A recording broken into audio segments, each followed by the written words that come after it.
Moj branjenik, nadbiskup Stepinac, okrivljen je zbog krivičnih djela protiv naroda i države i za ovu obranu nastojat ću svim silama da bude osnovana samo na spomenutim načelima, na istini, zakonu i ispravnom shvaćanju, odnosno pravednosti.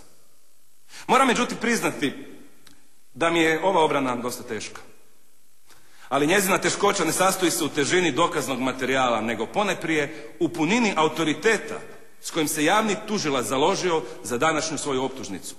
A zatim i u psihozi koju su naši dnevnici i listovi izazvali kod jednog dijela javnosti svojim ustrajnim pisanjem protiv nadbiskupa, a da on nije imao mogućnosti da se u istim listovima i brani.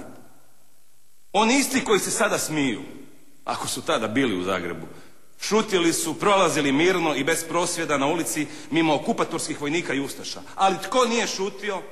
Tko je javno prosvjedovao? Bio je nadbiskup Stepinac. Na blagdan Krista kralja 25. listopada 1942. veli nadbiskup Stepinac u svojoj propovjedi: svi narodi i rase potječu od Boga.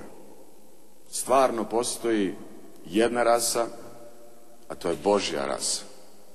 Svaki narod i rasa imade pravo na život dostojan čovjeka i na postupak dostojan čovjeka.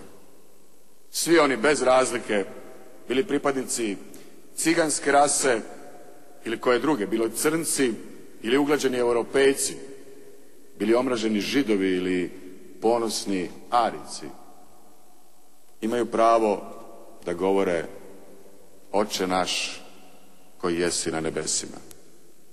Zato je Katolička crkva uvijek osuđivala, a i danas osuđuje, svaku nepravdu i nasilje u ime klasnih, rasnih ili narodnosnih teorija. Ne može se istrijebiti s lica zemlje cigane ili Židove, jer ih se smatra inferiornom rasom. Ako se budu na laku ruku primjenjivali principi raznih teorija koje nemaju temelja, da li uopće postoji za bilo koji narod još kakva sigurnost na zemlji? Ovo je glasna osuda i Jasenovca, Jadovna, Dachaua, Auschwitza i svih nasilja koje su počinili Hitler i Pavelić, a najviše osuda rasizma.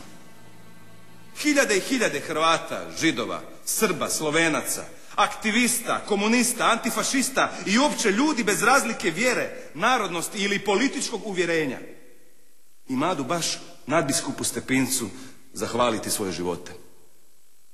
Glas o nadbiskupu sasvim protivan onome koji o njemu govori ova optužnica dopire do saveznika. Ja sam predao sudu nekoliko vijesti londonske radio stanice iz 1942. i 1943. gdje se utvrđuje nadbiskupovo držanje protiv ustaša i povoljan odjek što su ga tamo imali njegovi govori. Isto tako, nije na ovoj raspravi dano meni, odnosno obrani nadbiskupa Stepinca, mogućnost da dokazima opovrgnemo i potpuno oborimo sve ono što je javni tužilac iznio protiv nadbiskupa Stepinca u vezi s djelovanjem društva Caritas. Čitavom Zagrebu, a i izvan Zagreba, poznato je kolika je dobročinstva nadbiskup Stepinac preko ove ustanove iskazao siromašnima, bez razlika vjere, narodnosti i mišljenja. Koliko je djece, napose pravoslavne i partizanske, s Kozare oko 7.000 spasio.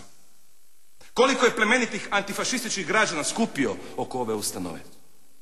Novine su zadnjih dana priopćile i brojne brzojave, a ja njima suprotstavljam ne možda samo sudu predanu izjavu 150 zagrebačkih svećenika koji osporavaju optužbe protiv nadbiskupa, nego i molitve hiljade i hiljade vjernika hrvatskog naroda koji u crkvama, svojim domovima već nekoliko dana neprekidno, pa i u ovome času, a u uvjerenju nevinosti svog nadbiskupa, mole od Boga njegovo oslobođenje kao najpravedniju presudu.